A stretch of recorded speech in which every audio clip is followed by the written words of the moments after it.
We are used to thinking that in myths, legends, and movies, vampires attack people and suck all the blood out of them. But what if all of that belongs to the distant Middle Ages, and in our time, blood is needed not only for survival? One of our listeners sent in a fascinating story describing the life of a creature that uses blood not just as food, but as a tool for much more important purposes. In this science fiction podcast, we explore the story of a vampire who has lived for over 5 centuries and take a fresh look at the very nature of vampires. We will try to understand why he really needs blood, why his aging has almost stopped, and why such creatures cannot allow themselves to be discovered.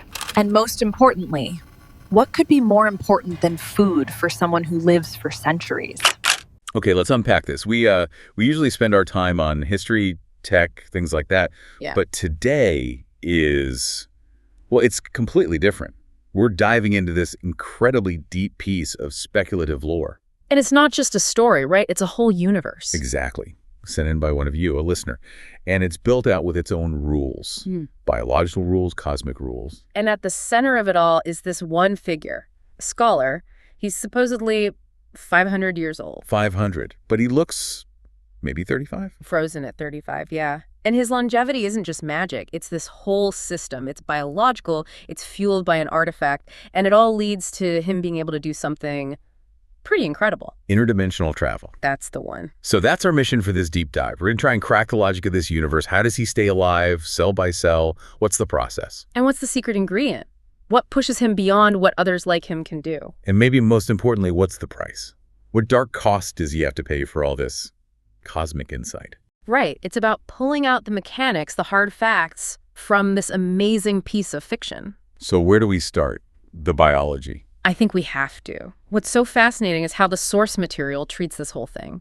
His 500-year life isn't a curse. It's not magic. It's a mechanical process. Like chemistry. Exactly. It's just chemistry. Constant cellular renewal, all fueled by a very, very specific diet. And that diet requires blood. It does. So if blood is the fuel, what kind are we talking about? Can it be just any blood? Oh, absolutely not. Okay. The sources are so specific on this. It has to be from a living source. The living source. The whole philosophy is about consuming life's energy, that kinetic spark. The lore actually goes out of its way to say that blood from someone who's already dead is useless. It's described as very bitter. Very bitter. It's inert. He completely rejects it. So it's the life essence he needs, not just the fluid. And that's what acts on his body, on his cells. It saturates and enriches them, and that's what allows for this staggering longevity. The baseline for anyone on this diet is what, 300 years? 300 years is the baseline for success in this system, yes. But there's a preference for potency. And this is where the story gets genuinely unsettling. The preference for young blood. For very young blood, the ultimate source is described as being sweet. Sweet like a peach.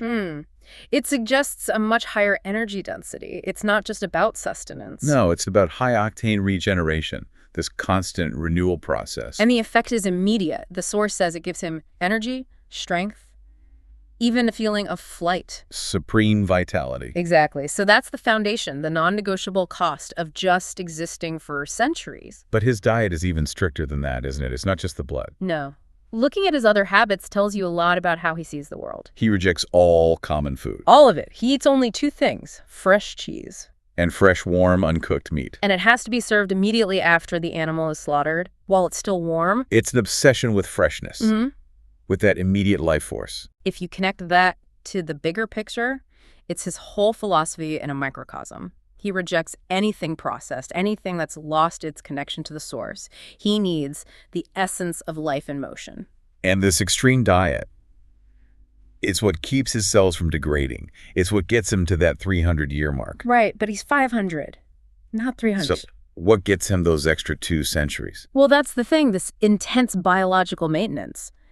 It's only half the story. Because the diet itself isn't enough. It has to be amplified. There's a tool involved, a powerful object that elevates the whole process. We've laid out the biological rules for him, but now we need to talk about his environment. Where does a 500-year-old scholar even live? In a huge, beautiful old mansion. The text pretty strongly implies it's in England. Right, cloudy country. We'll get to why that's important later. And the place is just full of history, marble floors, columns, classic paintings everywhere. His whole aesthetic is rooted in the past. He sounds magnificent. A true relic, yeah. And physically, he's a perfect specimen. Tall, thin, dark, wavy hair, these big blue eyes. And that velvety skin. Velvety skin, and crucially, completely wrinkle-free. Because the cells just never age. They're never allowed to. And he's a collector of knowledge. His library is enormous. He loves the smell of old paper. He hates modern technology. Almost all of it. He sees it as primitive, temporary. But there's one really fascinating exception. Which points right to his ultimate goal. His high-tech, state-of-the-art stargazing equipment. A huge clue that his real interests are cosmic, not, terrestrial. But the secret to his extra 200 years isn't in his books or his telescope. It's the cup. It's the cup he drinks from. The source says it's made of stone, maybe obsidian. And it's described very explicitly as not from our Earth. This is the key, the one piece of external non-biological tech in the whole equation. An alien artifact. And it acts as an amplifier, which raises a huge question, doesn't it? Why would non-Earth technology be able to interface with organic life force? It suggests the technology understands life itself. It's designed for it. So how does it work? Does the source say? It concentrates the blood's properties. It takes all those cell-renewing effects and it multiplies them by 2, maybe even 3 times. So that's the secret multiplier. That's what gets him from the baseline 300 years to his extraordinary 500. He's not just living long, he's leveraging alien tech to optimize his own biology. Which explains his isolation. Yeah. After 5 centuries of that, I can see why he'd find other people too primitive. He lives totally alone, and he's content with it, perfectly satisfied. Servants only come twice a week, at very specific times. His perspective must be so vast that he just can't relate to normal human concerns anymore. The knowledge has driven him into complete solitude. But wait a minute. If he wants isolation, why? The mansion? The art? The columns? Isn't that a bit of a contradiction? That's a great point. I think he's isolating himself from the modern world, not from beauty. Ah, okay. He surrounds himself with things that are permanent, timeless. It's an aesthetic cocoon that mirrors his own physical state. He's rejecting chaos, impermanence. And this whole setup, this intense focus on solitude and longevity, it all serves a single purpose. A profound purpose. His goal isn't just to live forever. No, it's to transcend. Which brings us to our next point. This entire 500-year project is just preparation. Preparation for what he really wants to do. Yeah. Step out of his physical body and explore the cosmos. So the whole point of this 500-year existence, all the maintenance, it's all to facilitate his real work. Studying the cosmos. Conducting, what can you even call it? Interdimensional research. Exactly. That's his ultimate skill. It's what separates him from any others like him mentioned in the lore, the ability to exit his body. And move in his etheric body to other dimensions, other planets, even other stars. An etheric body. The source using that term implies it's a stable, non-physical form of consciousness. So his 500-year-old body is just an anchor. A cosmic anchor. Meticulously maintained so his consciousness has a safe place to return to. And this is where it gets really interesting. If you can believe it. Because to get this ability, to actually do this, it requires a ritual that's way darker than his daily routine. It's an escalation. The source material doesn't just ask for a tax on his power. It's an ever-increasing, darker interest payment. It's laid out in 3 steps. First, a period of fasting. Right. A hunger that the source says isn't conventional. It sounds more spiritual or ethereal. Second step.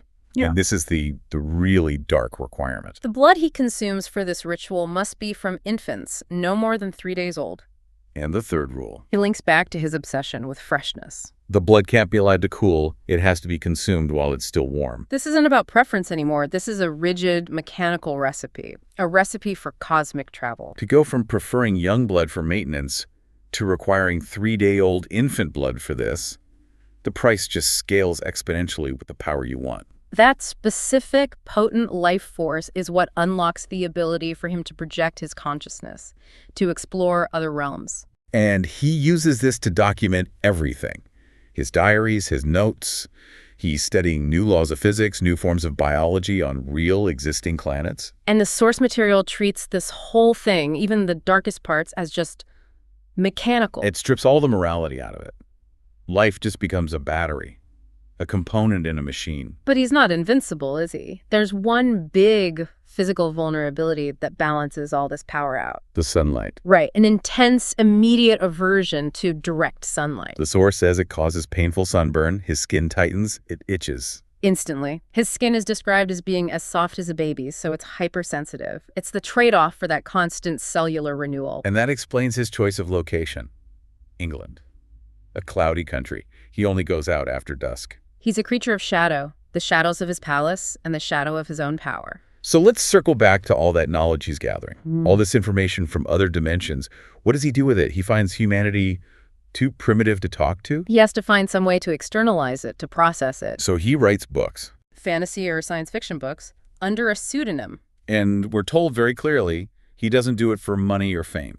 No, it's for personal satisfaction. It's a vessel. It's the only way he can process and share, even indirectly, all the strange knowledge he's gathering on his trip. Why else would anyone go to these lengths? The rituals, the isolation? The narrative really suggests his knowledge is so vast that the only way he can even organize it for himself is to encode it in fiction, in stories that most people would just dismiss as entertainment. So, what does this all mean?